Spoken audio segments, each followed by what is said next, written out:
Morning, another beautiful day in God's kingdom. Today we're looking at a curious story that we find in the book of 1 Samuel chapter 29. And let's read what it says from verse 2. It says, as the Philistine rulers were leading out their troops in groups of hundreds and thousands, David and his men marched at the rear with King Achish.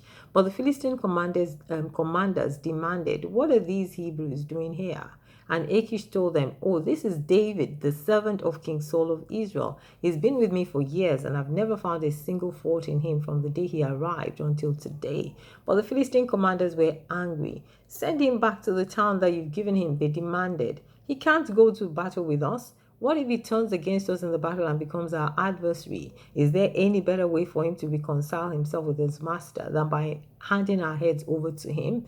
And the Philistine commanders would not have it at all. So what is it that was happening here? See, King David, David at this time, he wasn't yet king, had to flee from King Saul, and he fled into the land of the Philistines and became an ally of King Achish. And Achish thought that he was exactly what he was saying he was. He had fought with King Saul. He was no longer working for King Saul, and he was pledging allegiance to Achish.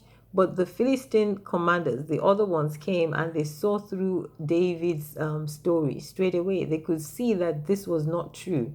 And it's the same thing, like a famous person once quoted, I believe it was Abraham Lincoln, and he quoted Aesop saying that you can fool some of the people some of the time. It says you can fool all of the people some of the time. You can fool some people all of the time, but you cannot fool all the people all of the time. And the one person definitely that you cannot fool is God. And God sees through all our masks and disguises. He sees through all our stories. He sees through everything, and he can see us for who we really are. Just as these Philistine commanders could see through David and see that he wasn't, he was definitely not an ally of theirs. So let's learn from that and learn to just be open and genuine before God, because what, God sees through us anyway, and he knows what our real stories are and who we really are. God bless you. Have a beautiful day.